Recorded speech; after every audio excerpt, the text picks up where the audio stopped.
My mom said, let's take a break this Christmas without kids. I understood. Until I saw photos of their house full of people, including the nephews of my sister's new boyfriend. I just took a photo of the $12,300 gift and sent it to my dad with a note. I don't think you need it anymore. 40 minutes later, my dad knocked on my door with. It was one of those moments where I didn't even know what to say to my kids. I just stood there in the kitchen holding the phone after my mom hung up, trying to come up with something that wouldn't make them feel rejected. How do you explain to a 3-year-old and a 5-year-old that grandma and grandpa don't want them around for Christmas? Mom had said it like it was no big deal, that they were thinking of taking a break this year. No kids this time, just quiet and cozy, she said. I didn't argue. I just nodded even though she couldn't see me, but it felt awful. I was still in the middle of decorating gingerbread cookies with the kids. They were covered in frosting and excitement. I could already hear them talking about seeing Nana's tree. I waited until they were in bed before I cried.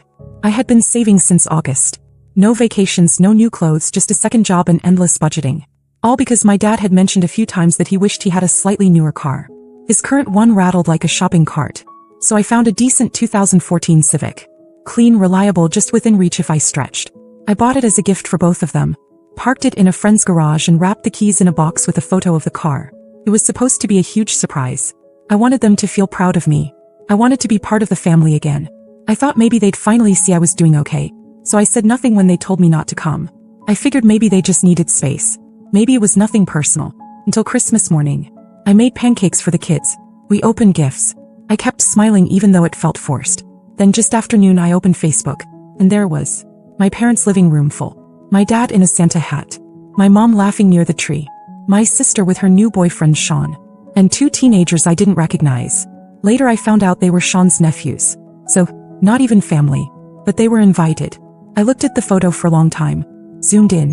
One of the nephews had his arm around my dad like they were old pals. That's when I took a photo of the Civic. Clean silver, still smelling new. I texted it to my dad with one line. I don't think you need it anymore. 40 minutes later, someone was banging on my front door. I waited. Let the knocks come and go for a full minute while I cleaned up the kids' toys from under the tree. My hands were shaking, not from nerves, just something else. Something cold and sharp. When I finally opened the door, I saw exactly what I expected. My dad stood there, red in the face, not from the cold. Next to him was Sean, my sister's new boyfriend. The one I barely knew. The one whose nephews were apparently more welcome at Christmas than my own children. My dad didn't waste time. He said if the car was really meant for him, he wanted to give it to Katie and Sean. That they were talking about starting a family. That it would help them get on their feet. He said it so confidently, like I just nod and hand over the keys. Like I hadn't spent 6 months scraping together every extra dollar to buy that Civic. Like I hadn't stood in the dealership parking lot crying after signing the papers. I didn't answer at first. I just stared at both of them. Sean wouldn't even make eye contact. My dad kept talking, saying this was the kind of gift that should bring people together. And that I was being selfish by pulling it back just because of a misunderstanding. A misunderstanding? I asked him if he understood what it felt like to have to lie to my own kids. To tell them grandma and grandpa were too tired for Christmas this year, only to see strangers sitting in our spots in their living room. My 5-year-old made a card for them. My 3-year-old kept asking if Nana would have hot cocoa. I had to fake a smile and tell them we'd make our own holiday. Alone. Then I turned to Sean. Asked him if he thought it was normal to show up with 2 random teenagers to someone else's family Christmas, knowing full well the daughter and grandkids had been uninvited. He opened his mouth like he might say something, then just looked at the ground. My dad snapped that I was being dramatic. That the car wasn't about me, it was about doing something good for the family. That if I wanted to make a difference, this was how I could do it. I asked him what family. The one that forgot we existed? The one that couldn't even fake interest in my kids' birthdays but had room for Sean's nephews? He didn't like that. He said, fine, then let's just see the car. Maybe they could talk me into changing my mind once I'd calmed down. I said maybe. Told them I'd think about it. Let them hang in that hope for half a breath. Then I said no. I told them the gift wasn't theirs anymore. That I didn't owe them anything. That they needed to leave. No. They both stood there like they couldn't believe it. Like I was supposed to be the quiet one. The easy one. Then I closed the door. The knocking came back almost immediately, louder this time. I stood behind the door and told them through the wood that if they didn't leave, I'd call the cops. I didn't raise my voice. I didn't cry. I just said it. I watched them walk off through the peephole. My dad was still talking, arms waving. Sean followed behind him in silence. I really thought that would be the end of it. The next morning, I took the trash out before the kids woke up. Walked around to where the Civic was parked. Both of the rear tires had been slashed. I saw it right away. I was taking out the trash early the next morning, still half asleep in my hoodie and slippers when I spotted it. The Civic was slanting just slightly off balance. I walked closer, still hoping it was nothing. But there was. Both rear tires, clean slashes, almost surgical. Not some slow leak, not a nail from the road. Someone had done this. And it wasn't just the damage. It was the message. I stood there for a long minute, quiet.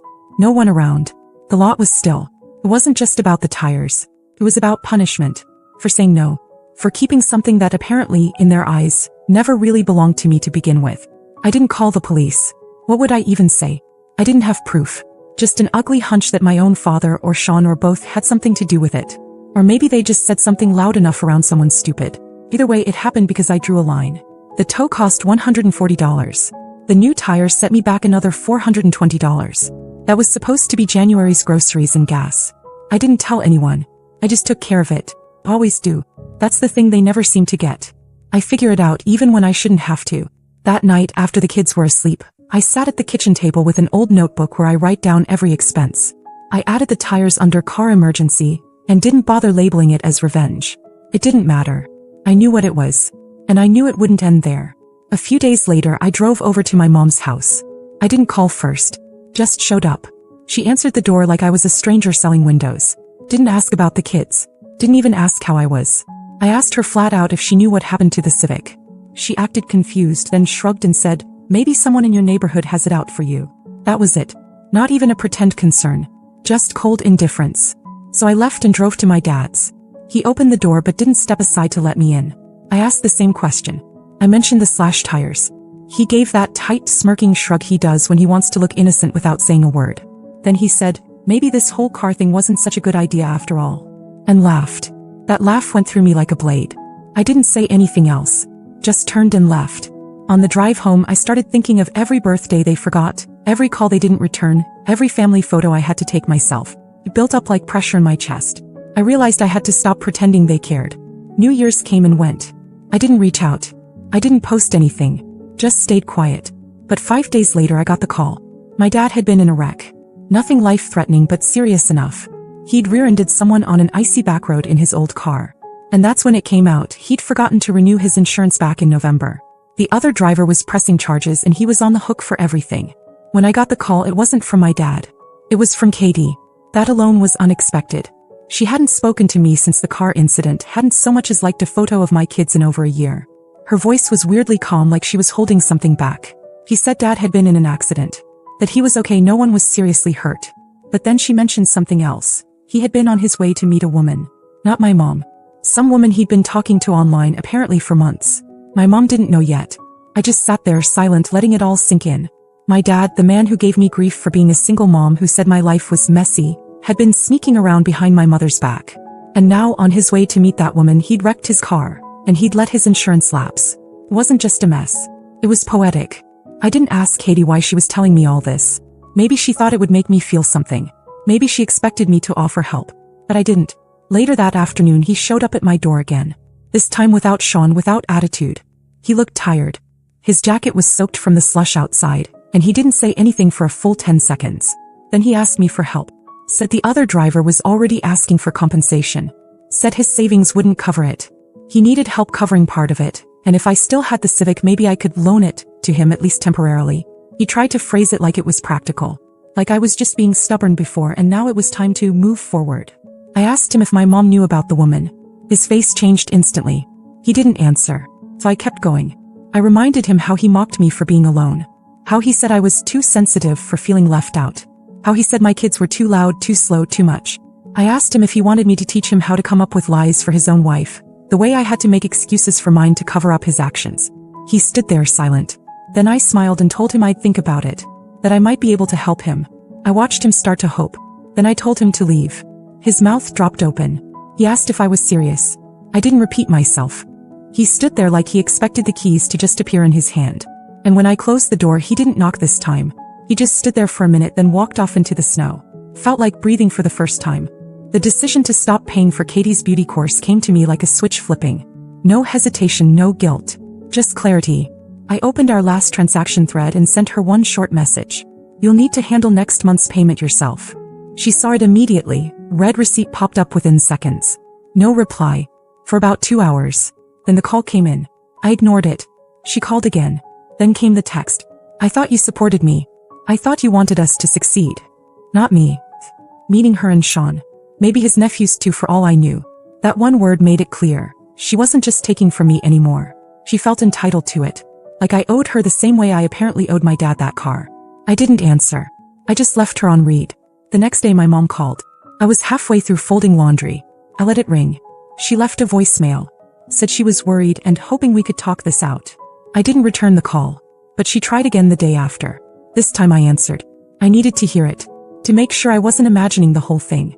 She got to the point faster than I expected. First she asked if I had spoken to Dad. I said no. She paused, then asked if I had any idea who the woman was. That's when it hit me, he hadn't come clean to her. She'd found something and was looking for confirmation. I didn't give it. He switched gears quickly. Asked if I really wasn't helping them with the car issue. That my dad was stressed, and the whole thing had spiraled. That this wasn't the time to hold grudges. I told her I didn't think of it as a grudge.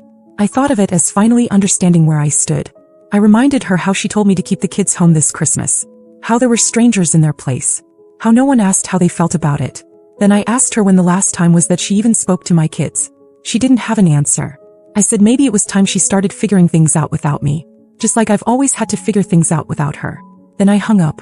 That night, the family group chat that used to send out those recycled holiday memes and half-hearted birthday gifts went completely dead. Nothing. No awkward, Happy New Year messages. No, how's everyone doing? Silence. For a moment I felt the weight of it. But then I sat on the floor with my kids. We made paper snowflakes and watched cartoons. I listened to them laugh at something that made no sense. I felt calm for the first time in months. Over the next week, my sister stopped posting her usual filtered selfies with motivational captions. My mom stopped forwarding recipe videos I never asked for. My dad disappeared completely. By the time February hit, it was official. We weren't pretending to be a family anymore. By mid-February, the quiet had turned into something solid. It wasn't awkward anymore. It wasn't tension waiting to explode. It was just absence. No calls, no texts, no fake check-ins from Katie or just wondering how you're doing messages from Mom. My dad never followed up after I shut the door in his face. And yet, for once, it didn't feel like I'd lost anything. It felt like finally stepping out of a room that had been suffocating me for years. One night, after the kids went to sleep, I opened the photos on my phone. I went through the Christmas pictures. My kids smiling on the carpet holding toys I wrapped in newspaper. The little car keys I never gave away. Then the slashed tires. The tow receipt. The photo of the Civic after I got it repaired, polished, and sitting like a victory I never intended to celebrate. I swiped through all of it. Then I opened a flight app and typed in, "Anywhere warm." I wasn't even planning to buy anything. But when I saw a deal to Clearwater Beach, cheap round trip for nights in a modest family motel, I clicked without thinking too hard. I didn't want to plan it to death. I just wanted to go. I paid for the whole thing with the extra money I hadn't used on gifts. Some of it had been meant for groceries in January, but I'd stretched what I had. Like always, I told the kids we were going on an adventure. I didn't say anything about who wasn't invited. We flew out the last week of February. The kids had never been on a plane. My 3-year-old cried during takeoff. My 5-year-old fell asleep as soon as we were in the air.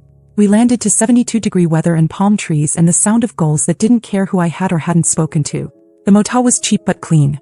It had chipped paint, noisy air conditioning, and a view of the parking lot, but the beach was 2 blocks away. The kids ran straight to the sand like they knew they were allowed to be happy here. Every day we collected shells. Every night we watched something funny on TV while sharing microwave popcorn. On the second night I finally posted a photo. Not for them, for me. The kids' faces lit by sun and sea air, holding up a lopsided sandcastle. No hashtags, no explanation. I knew they saw it. They just didn't say anything. On the third night I got a message. From my dad. "Did you really sell the car?" That was it. No greeting. No apology. No mention of the accident, the woman, the slashed tires, the months of silence. I didn't answer. I already had. When we got back, I sold the Civic within a week.